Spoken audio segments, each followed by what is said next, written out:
जा रहे हैं। एक और जिस बीरबल सिंह की आपने बात की, जिस एसएचओ की, उस एसएचओ ने अगले दिन सुबह 7:40 पर एक एफआईआर दर्ज किया है, वहां का एसएचओ, और वो भी समय लिखता है 2:30 से 3 बजे, और सेक्शन कौन सा इन्वोक करता है, 283,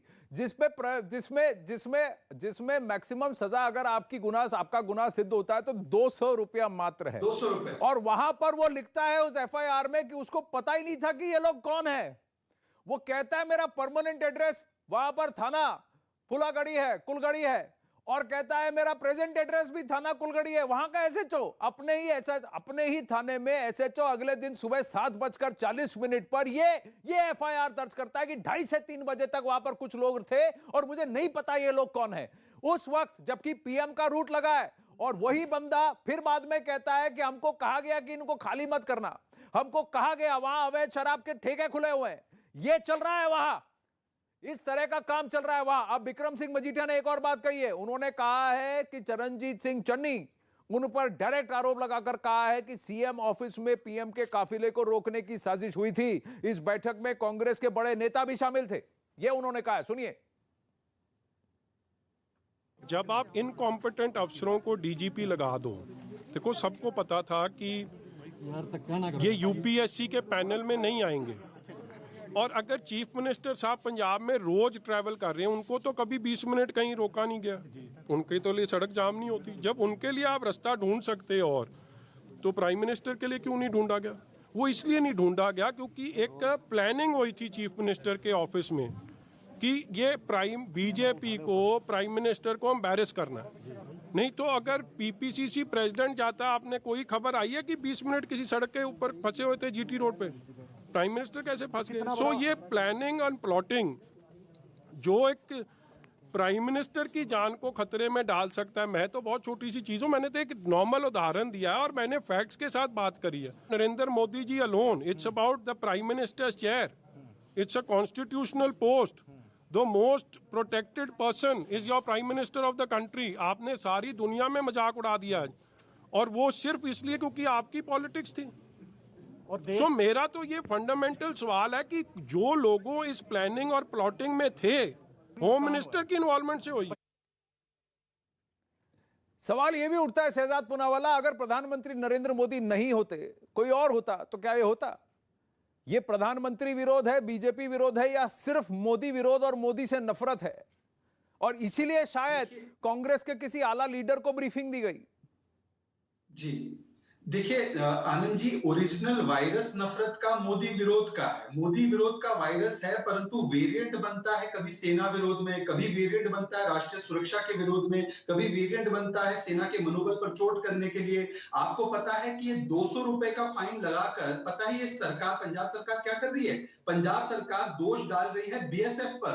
हरीश रावत दोष डाल रहे हैं बीएसएफ पर। हरीश रावत कहते हैं बम तो नहीं फटा, बाघेल कहते हैं कि पत्थर तो नहीं पड़े, तो इस पर सिद्धू कहते हैं ड्रामा है। देखिए अपनी नाकामी और निकम्मेपन का ठीकरा ये लोग बीएसएफ पर डाल रहे हैं, जैसे कि बीएसएफ का काम था। बीएसएफ तो बॉर्डर से जो आता है उसको देखती है, ये तो प्रधानमंत्री, देश के प्रधानमंत्री देश के भीतर से पंजाब के ओर चले थे। तो इस प्रकार से बीएसएफ पर अपना ठीकरा फोड़ना, 200 रुपए का फाइन लगाना, मतलब जो साजिश करता है हमको बचाना। 1 साल से ये साजिश चल रही थी, इसका वीडियो भी आप देखे होंगे, वायरल हो रहा था, एसएफजे का थ्रेट था। ये पंजाब पुलिस ऑन रिकॉर्ड मान रही है, और पंजाब पुलिस के लोग मान रहे हैं कि हमें आदेश नहीं दिया गया भीड़ को क्लियर करने के लिए, क्योंकि इलेक्शन है, क्योंकि ये कहा गया इलेक्शन है, कुछ नहीं करना है, इसलिए चाय पी रहे थे, गप्पे लगा रहे थे। मैं आज कांग्रेस पार्टी से पूछना चाहता हूं, ये साजिश किसने रची? ये इसकी एक हिस्ट्री ये है कि 2015 में फिरोजपुर में इसी तरह से वहां के लोकल्स ने वहां पर रास्ता रोका था, और उस वक्त सुखबीर बादल ने कहा था रास्ते खाली करो, और उसके बाद उनकी कुर्सी छिन गई। तो अब की बार ये कहा गया कि भाई ये लोग अगर इनको हटवाओगे तो फिर हमारी कुर्सी छिन जाएगी, और वहां प्रधानमंत्री रुकता है, थोड़ा एम्बैरेस होता है, तो अच्छा है, क्योंकि कुछ लोग खुश होंगे, हमको हमारे नंबर बढ़वाने हैं। ये भी आरोप है सलमान निजामी कि चरणजीत चन्नी को अपने नंबर बढ़वाने थे, क्योंकि सिद्धू से इंटरनल कंपटीशन है, तो उनको मौका मिल गया। देश के प्रधानमंत्री को खतरे में डालो क्योंकि वो नरेंद्र मोदी है, और उसको एम्बैरेस करो क्योंकि वो नरेंद्र मोदी है।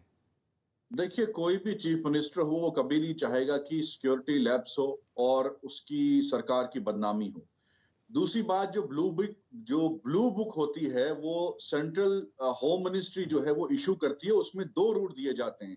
अगर आपका एक रूट खराब होता है, उसमें वार्निंग व्हीकल जो है आगे चलती है 1 किलोमीटर आगे, और अगर एक रूट खराब होता है, कोई दिक्कत आती है, आपको दूसरा ऑप्शन दिया जाता है, नोट होता है ब्लू बुक में कि आपको दूसरा रूट लेना है।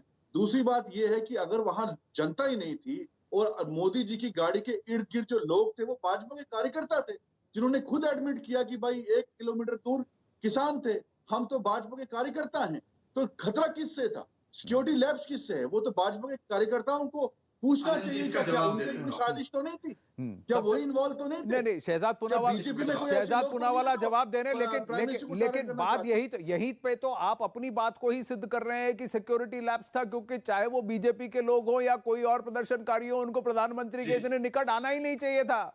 और सिचुएशन ये था कि प्रधानमंत्री फ्लाईओवर के ऊपर उनका काफिला था, आगे ये पुलिस और प्रदर्शनकारी थे, और पीछे नहीं रुकिए, और पीछे जो थे पीछे वो नहीं, ये भी प्रत्यक्ष ने बताया, सुनिए, ये भी प्रत्यक्ष ये भी प्रत्यक्ष ने बताया, सारी बातें बताता हूं। अब पीछे जो लोग थे वो बीजेपी के कार्यकर्ता थे और बीजेपी की बसें थी, जिनको खुद रोका गया था, और वो भी वहां से 3 घंटे से फंसे हुए थे। 11 बजे से ये चल रहा है।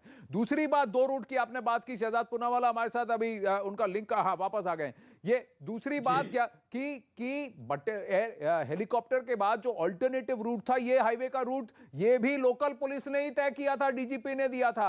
1 बजे डीजीपी का रिकॉर्ड, डीजीपी का हमारे पास इनपुट है, जहां पर डीजीपी ने एसपीजी डायरेक्टर को कहा कि रास्ता साफ है, आप निकलिए।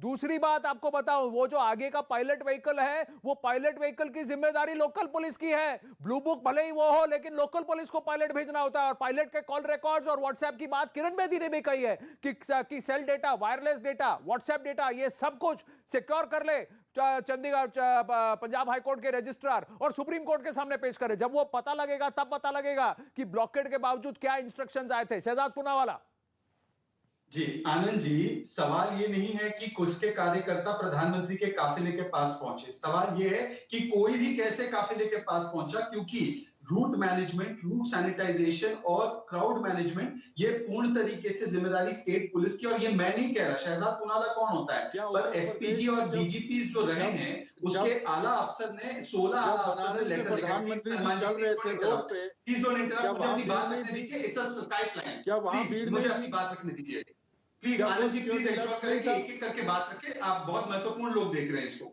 देखिए, मैं कह रहा हूं कि कोई भी वहां पर कैसे पहुंचा, पहली बात। दूसरी बात, प्लीज ब्लू बुक उठाकर देखिए और एसपीजी एक्ट उठाकर देखिए। एसपीजी का रोल केवल निकटतम सुरक्षा घेरा, मतलब प्रॉक्सिमेट सिक्योरिटी होती है, बाकी चीजें स्टेट पुलिस की जिम्मेदारी होती है। तीसरी बात, मैं आपको ऑन रिकॉर्ड बता रहा हूं कि डीएसपी सीआईडी ने फोन करके, व्हाट्सएप करके अपने आला अफसर को बताया 12:20 या 12:30 को कि जाम लगा हुआ है। तो आपने क्यों कम्युनिकेट नहीं किया पीएम के काफिले को कि जाम में मत जाइए? यही तो हम आपसे कह रहे हैं। वहां का जो लोकल अफसर है, जो एसएचओ है, वो कह रहा है ऑन रिकॉर्ड कि मुझे कहा गया कि भीड़ को हटाना नहीं है, और ये भीड़ रेडिकलाइज्ड भीड़ थी। वो खुद कह रहा है, शहजाद पूनावाला नहीं कह रहा है। तो उनकी जब चूक वो खुद मान रहे हैं, और अगर ये चूक नहीं थी तो सुप्रीम कोर्ट ने संज्ञान क्यों लिया, सुप्रीम कोर्ट ने जांच क्यों बिठाई? इसके अलावा आपके उप मुख्यमंत्री, आपके मनीष तिवारी, सुनील जाखड़, ये सभी लोग मान रहे हैं, पर चन्नी जी तू तड़ाक कर रहे हैं। चन्नी जी इसको खेल और मजाक समझ रहे हैं। मैं समझना चाहता हूं कि चन्नी जी को यह आदेश किसने दिया कि यह साजिश रची जाए?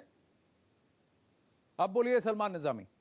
देखिए, कोई साजिश नहीं थी, साजिश बिल्कुल भी नहीं थी। प्रधानमंत्री हमारे भी प्रधानमंत्री हैं, आपके भी प्रधानमंत्री हैं, और ये सब बीजेपी का प्रोपेगेंडा है। ये लोगों का ध्यान हटाने के लिए इस वक्त उत्तर प्रदेश में जो इनकी हालत है, 5 विधायकों ने इस्तीफा दे दिया है, और ये अब चाहते हैं कि देश की जनता को बेवकूफ बना के, अरे प्राइम मिनिस्टर की जान को खतरा है, वो है, कभी देश की सेना को लाते हैं, कभी ये ड्रामा, ये नहीं चलने वाला। पंजाब में कोई सुनने वाला नहीं। आपने खुद एडमिट किया कि जम्मू से लोगों को लाना पड़ा।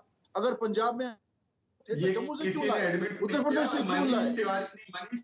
मनीष तिवारी राजनीति कर रहे हैं। मनीष तिवारी से पूछिए ना, आप मुझसे सवाल कर रहे हैं, मैं आपको जवाब दे रहा हूं।